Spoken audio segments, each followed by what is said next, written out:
Alhamdulillah, syukur kehadrat Allah Subhanahu wa ta'ala, kerana dengan limpah kurnia, rahmat, kasih sayang dan inayah daripada Allah Subhanahu wa ta'ala, sekali lagi kita sama-sama dapat dihimpunkan dan dikumpulkan oleh Allah Subhanahu wa ta'ala. Tidak lain dan tidak bukan adalah semata-mata untuk mencari sebahagian daripada ilmu-ilmu yang diberikan oleh Allah, sebahagian daripada ilmu-ilmu yang dikurniakan oleh Allah Subhanahu wa ta'ala. Dan insya-Allah pada malam ini kita akan menyambung kembali serba sedikit perkara-perkara yang berkaitan dan bersangkutan dengan apa yang dikatakan ataupun disebut sebagai alam jin. Dan sebagai muqaddimah pada malam ini, memang di mana-mana tempat pun pasti tidak dapat dielakkan, selain daripada jemaah-jemaah yang hadir yang kita nampak dengan mata kasar, berkemungkinan juga dalam jemaah kita ni ada makhluk-makhluk lain, makhluk-makhluk halus, makhluk-makhluk gaib yang berkemungkinan menyertai bersama kita. Jadi tak payah bimbang, tak payah takutlah, sebab depa je nampak kita, kita tak nampak dia. Tu saja. Jadi buat-buat tak tahu. Sebab kadang-kadang depa ni ada yang berniat jahat, depa ni ada yang berhati busuk. Kadang-kadang mereka ikut kita balik sampai ke rumah. Kalau ada majlis-majlis seumpama ini, iaitu seperti majlis-majlis yang membongkarkan rahsia-rahsia mereka.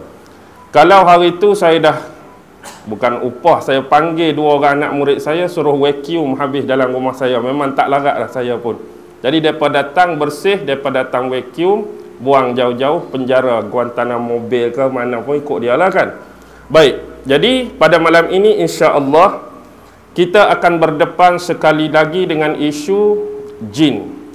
Dan perumpamaan yang saya sebutkan, bahawa mereka ini adalah makhluk-makhluk sama seperti kita, iaitu yang dijadikan dan diciptakan oleh Allah Subhanahu wa ta'ala. Cuma baki dan bezanya ialah kita ni Allah jadikan daripada unsur tanah, unsur rohani. Tanah itulah jasad kita dan rohani itulah roh kita. Tetapi Allah menciptakan spesies jin ini, mereka tidak ada kulit luar, mereka tidak ada jasad, tetapi mereka terus roh sahaja. Sebab itulah dalam mana-mana ataupun banyak-banyak kes, hanya jin yang boleh dan mampu merasuk manusia. Sebab dia boleh tumpang kulit kita, dia boleh tumpang jasad kita. Seberapa banyak pun kita nak marah dekat jin, berapa banyak pun kita dendam dekat jin, kita tak boleh nak kata asyik hang saja rasuk aku, malam ni aku nak rasuk hang. Boleh? Tak boleh. Hanya kita mampu bertawakal dan meminta perlindungan daripada Allah Subhanahu wa ta'ala, protect diri kita, defend diri kita, pertahan diri kita dengan ayat-ayat ruqyah yang bersumberkan daripada ayat-ayat Al-Quran dan juga daripada hadis-hadis Nabi Muhammad sallallahu alaihi wasallam. Sebagaimana yang Allah firmankan di dalam surah Al-Jin sendiri, boleh rujuk surah Jin ayat yang ke-6, di mana Allah Subhanahu wa ta'ala telah berfirman, A'udzu billahi minasyaitonir rajim, wa annahu kana rijalun minal ins ya'uzuna birijalin minal jin fazaduhum rahaqa. Sadaqallahul azim. Wa annahu kana rijalun minal ins, dan bahawasanya sesungguhnya amat malang sekali, iaitu bagi sesetengah manusia. Tetapi lafaz di sini Allah guna perkataan rijal. Bila Allah guna perkataan rijal, rijal dalam bahasa Arab bermaksud lelaki. Tetapi bila guna lelaki, kekuatan bahasa Arab dia termasuk keseluruhan. Tak kira lelaki, tak kira perempuan. Jadi maksud ayat ni di sini amat malang sekalilah bagi ada sesetengah manusia di kalangan lelaki, dan berkemungkinan ada juga sesetengah manusia di kalangan wanita, ya'uzuna birajalin minal jin, mereka ni minta tolong, mereka ni minta bantuan dengan ketua-ketua, dengan raja-raja, dengan pemerintah-pemerintah, dengan penguasa-penguasa daripada kalangan jin. Jadi jangan sesekali kita melakukan hal yang sama. Bila kita ada masalah yang diuji oleh Allah, bila kita ada bala yang diuji oleh Allah, bila kita ada ujian yang diuji oleh Allah dan kita rasa dah sempit dada, kita rasa tak ada tempat untuk mengadu, kita rasa tak ada tempat untuk kita meluahkan segala problem dan masalah, jangan sesekali cari jalan penyelesaian minta tolong dengan jin. Kita dah ada Allah pencipta kita. Kita dah ada Allah sebagai Tuhan kita yang memelihara dan menguasai kita. Mintalah bantuan, mintalah tolong, doa dan rayu pada Allah. Sebab yang menciptakan masalah kepada kita Allah, dan yang boleh meleraikan dan melarikan balik masalah ini pun Allah. Jin yang kita minta tolong nak selesai masalah kita, dia sendiri pun banyak masalah dalam hidup dia.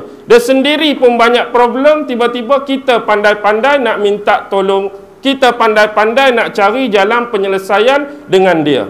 Jadi bila ada sesetengah manusia, baik lelaki atau perempuan, yang guna jalan kesesatan ini, fazaduhum rahaqa. Apa yang akan jadi? Jin ini dia akan bertambah sombong. Jin ini akan bertambah jahat. Bukannya mendatangkan kebaikan, bukannya mendatangkan kebahagiaan untuk kita. Jadi ini pesan Allah dalam ayat yang ke-6, jangan sesekali minta bantuan daripada sesama makhluk. Jin tu makhluk Allah. Dia pun minta dengan Allah. Kalau dia ada masalah, takkan kita manusia nak minta tolong dengan jin. Tetapi inilah peperangai setengah manusia yang bila diri mereka, jiwa mereka, nafsu mereka sudah dikuasai oleh jin, sudah dikuasai oleh iblis, sudah dikuasai oleh syaitan, mereka akan menggunakan jalan ini, iaitu jalan pintas untuk menyelesaikan sebarang problem dan masalah dalam hidup. Sekarang insya-Allah malam ini sedikit sebanyak kita akan memperkenalkan iaitu jenis-jenis jin. Jin ni sifat dia sama seperti manusia. Kadang-kadang dia ni sombong, kadang-kadang dia ni nakkan nama, dia nakkan darjat, dia nakkan kedudukan, sama dengan perangai manusia. Jadi bila dia nak semua benda-benda yang saya sebutkan tadi, mereka menamakan kumpulan-kumpulan mereka dengan nama tertentu. Mereka namakan grup mereka dengan nama tertentu. Mereka namakan kumpulan mereka dengan nama-nama tertentu. Sebagai contoh, ada sesetengah jin ataupun sesetengah makhluk gaib dan halus ini, ada kumpulan yang sifat dia menunggu di tanah-tanah perkuburan. Baik tanah-tanah perkuburan yang baru, maksud saya baru ni tanah kubur yang masih diguna pakai. Maksudnya kalau ada orang mati, tanam di situ. Ada orang mati, tanam di situ. Kita guna kubur tu, maksudnya kubur tu diistilahkan kubur baru. Tak kira bangsa mana, tak kira agama mana, ada kelompok jin yang memang duduk situ. Tanah perkuburan Islam pun ada, perkuburan Yahudi pun ada, perkuburan Cina pun ada, perkuburan Buddha pun ada, dia ikut bangsa pun ada, dia ikut agama pun ada. Sementara lagi tanah-tanah perkuburan yang bersifat ditinggalkan. Dengan kata lain, tanah perkuburan lama. Hak mungkin tak ada ruang, tak ada tempat dah nak tanam manusia, jadi kita stopkan. Jadi kita pindah ke tanah perkuburan yang baru, hak baru pun dia ada, hak lama pun lagi dia ada. Jadi contoh Piramli dah tunjuk dalam filem Pendekar Bujang Lapuk. Bila nak pi bertapa, bila nak pi baca wirid dia, nak pi baca mentera, Tang Piramli kena di mana? Di tanah perkuburan. Bila nak start di situ, keluarlah geng dia. Hak tiup terampet tu, geng 606. Dia letaklah nama dia 606, hak tu 607, hak ni geng 14 ke, ikut dia lah. Jadi dia ada geng-geng yang menunggu tempat-tempat seumpama demikian.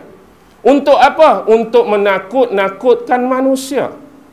Sebab dalam hadis, Nabi banyak menyebut tentang keutamaan menziarahi kubur. Menziarahi kubur ni antara keutamaan dalam agama kita. Kenapa perlu ziarah kubur, perlu ziarah mayat, perlu ziarah jenazah? Supaya menginsafkan diri kita. Sebab satu masa kita pun akan duduk tempat yang sama. Bukan kita nak hidup tongkat langit. Bukan kita nak hidup selama-lamanya. Satu masa kita mati. Satu masa Allah akan panggil dan tempat yang sama orang akan letak kita. Liang lahat tanah perkuburan. Jadi antara benda sunat ialah ziarah kubur, nak suruh insaf. Nak suruh manusia ingat Allah. Tetapi jin, iblis, setan ni, bila kembali pada Allah, inilah jalan manusia nak ingat Allah, mereka buat awal-awal lagi sekatan dan roblok. Tempat ni bukan jadi tempat insaf diri. Tempat ni kita akan buat jadi tempat menakutkan bagi orang. Hari ni, kalau suruh pergi kubur siang hari, mungkin ramai yang berani. Tapi bila pergi suruh malam, belum tentu lagi boleh pun. Kalau suruh bawa M16 dengan pistol pun dia, dengan orang tak apalah pistol M16. Yang ni nak tembak hantu, tak mungkin. Jadi ada pistol pun, belum tentu lagi boleh duduk tunggu kubur. Inilah maksudnya benda ni dah membayangi hidup kita sejak sekian lama. Kumpulan yang kedua ini, ialah kumpulan-kumpulan yang dianggap seperti menunggu gua. Kan dalam gunung-gunung, dalam bukit-bukit tertentu, adanya lubang-lubang yang kita namakan sebagai gua-gua. Jadi ada kelompok-kelompok jin yang memang mereka suka menginap dan bermastautin dalam gua. Yang ini kita panggil jin gua sebagai contoh. Macam filem Piramli jugalah kita guna waktu anak Haji Bakhil tu, dia kena sihir dekat Haji Labu kan. Jadi dia pi masuk dalam gua minta apa? Batu hikmat dengan pendeta tu kan. Pendeta hak duduk dalam gua. Kadang-kadang ada jin yang duduk dalam gua. Macam filem satu lagi, filem apa? Nujum Pak Belalang. Bila kawan tu nak sembunyikan harta yang dia rompak daripada istana, Piramli menjamak jadi apa? Jadi penghuni gua tu kan. Jadi dia pun ampunkan kami dak penunggu gua tu. Jadi di situ Piramli nak tunjuk masyarakat kita dah memang sinonim dengan tempat-tempat tersebut. Bila gelap, ada benda-benda yang pelik, ada benda-benda yang berbunyi, terus menganggap tempat tu ada orang duduk. Bukan makhluk seperti kita, tapi penunggu gua daripada kalangan jin, iblis dan syaitan. Kumpulan yang ketiga adalah kumpulan-kumpulan makhluk halus yang menunggu mayat-mayat tertentu. Maksud mayat-mayat tertentu ni bukan mayat yang dah ditanam, hak tu geng kubur dah ada. Tetapi yang mayat-mayat yang baru meninggal, mayat-mayat yang baru mati. Sebab itulah kalau ada kematian di kalangan adik-beradik, kematian di kalangan kaum kerabat, kematian di kalangan saudara terdekat, maksudnya kalau meninggal tu tempat-tempat yang kurang sesuai lah. Bukan mati di rumah, kadang-kadang mungkin mati di hutan, mati tengah padan, mati tengah laut. Sebelum kita nak minta pertolongan daripada orang lain, kita nak tinggal mayat tu, kalau boleh tutup mayat tu. Jangan biar dia lagu tu terdedah dan terbuka. Sebab bila kita tinggal untuk tempoh yang lama, mesti ada benda tu akan duduk sekali dengan mayat tersebut. Tak kiralah dia nak duduk di situ saja-saja ke, atau dia nak merasuk dalam mayat tersebut. Yang keseterusnya ialah jenis kumpulan-kumpulan yang dia ini menunggu jenis sifat-sifat tempat yang bersumberkan air. Hak ni paling banyak. Maksudnya ada dia duduk di teluk-teluk, ada dia duduk di kolam-kolam, ada dia duduk di tasik-tasik, ada dia duduk di sungai-sungai. Kadang-kadang ada sumber air yang bersifat lebih luas, iaitu seperti laut. Dan ulama-ulama kadang-kadang membahaskan isu jin laut dengan jin darat ni sebenarnya. Mereka mengatakan bahawa jin di laut sebenarnya lebih hebat.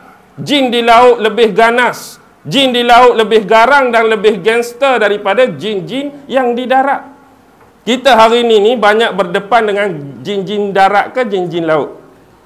Jin-jin darat saja, tu pun tak mampu nak lawan dah. Apalagi nak lawan dengan jin-jin hak bertaraf Raja Laut tu.